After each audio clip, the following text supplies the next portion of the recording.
Rolling. Yeah. Hello everybody, I'm Dr. Vaishali Pathak, practicing diabetologist from Pune city, Maharashtra. Today I'll be talking about hypertension and diabetes, especially in young ones. Now let's speak about the hypertension. 1 in 5 people in India are suffering from hypertension. That means that 20% of the population is already suffering from hypertension, out of which you would see 18 to 19% are young ones. Young ones mean from the 18 years of age till the 39 years of age. So that is quite a big burden on the society as young patients are getting hypertensives. As you all know, the hypertension is very asymptomatic, or they may present with a very vague symptoms like headache or palpitations or generalized fatigue. So most of the patients go unnoticed as because they are asymptomatic. But some may present with a long-term hypertension, and they come to us with the paralysis or stroke or say heart attack and kidney failures or loss of vision, and then retrospectively we come to know that they've been long-term hypertensives. Now, what causes the hypertension in young ones?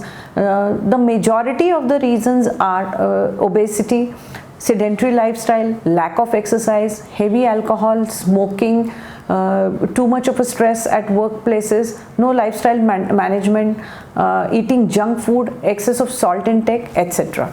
How can we manage this hypertension? Yes, we do definitely can manage by doing certain things which can increase, which needs to be increased, and some things which needs to be decreased. Now, what all we can increase? We can increase the exercise, we can increase the meditation, we can increase the healthy food intake, we can increase the vegetables and fruits in our diet. What all we can decrease to reduce the hypertension? We can decrease the stress at work, we can decrease the obesity, we can decrease this excessive salt intake, we can decrease alcohol, tobacco, etc. Many of the times what happens is that the hypertension goes unnoticed, so it is very mandatory for us to have a routine checkup, yearly checkup for the hypertension from the school days or say college days. 18 years onwards, in every college I would suggest there should be checking of hypertension to rule out the number of young hypertensives. If we attempt to investigate the hypertension at a younger age, we might find the reason to treat it, but 90% of the patients we do not find any reason for the hypertension. So medication and lifestyle modification are the only two things by which the hypertension is managed. With the help of lifestyle management, definitely the doses of medication would reduce, and if we continue to do that, there might be a chance in few patients where the medications can go off.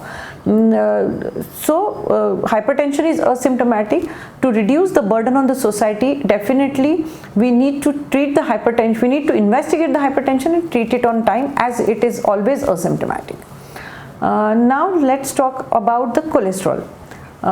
What is cholesterol? Cholesterol is a waxy substance which is present naturally in the body, which is very necessary for the formation of hormones, for the formation of vitamins like vitamin D, vitamin E. But too much of a cholesterol is too bad for the health. Now, what are these? Do you ever put the garbage in the sink? No. The reason is that the garbage would get choked up. Similarly, the rise in cholesterol levels would clog your blood vessels and may lead to the paralysis, may lead to the heart attacks, and may lead to the ischemia of the limbs, which leads to the amputation. So we need to keep the cholesterol in a moderate or lesser amount in our blood vessels. Now, what are the types of cholesterol? There are two types of cholesterol. One is bad cholesterol and one is good cholesterol. The good cholesterol is HDL cholesterol, and bad cholesterols are triglycerides, LDL cholesterol, and the simple cholesterol. With the help of medicines and lifestyle modifications, the bad cholesterol can be reduced, and only with the help of exercise the good cholesterol can be increased in the blood vessels. Now, what is the lifestyle modification that will help to reduce the cholesterol? To reduce the cholesterol, we have to increase decrease the saturated fatty acids intake. The saturated fatty acids are present in the cheese, butter, then red meat, etc. And the polyunsaturated fatty acids are good type of fats which can by increasing intake of it can reduce the cholesterol and increase the good cholesterol. They are present majorly in olive oil and sunflower oil. But anyways, the fats are fats, so whether it is polyunsaturated fats or whether they are just saturated fats, the intake has to be reduced. Now with the help of medications, when the lifestyle modification will fail, only medications will help you to reduce the cholesterol and get rid of the complications which occur because of the cholesterol.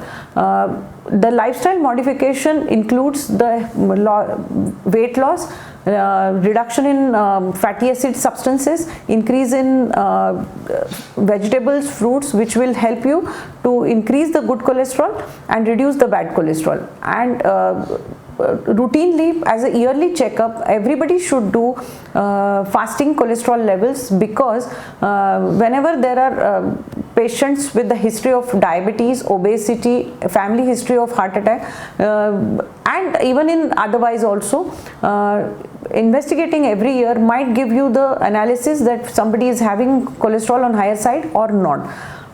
In the patients of heart attack, previous heart attacks or strokes, we generally recommend the medications as a part of secondary prophylaxis.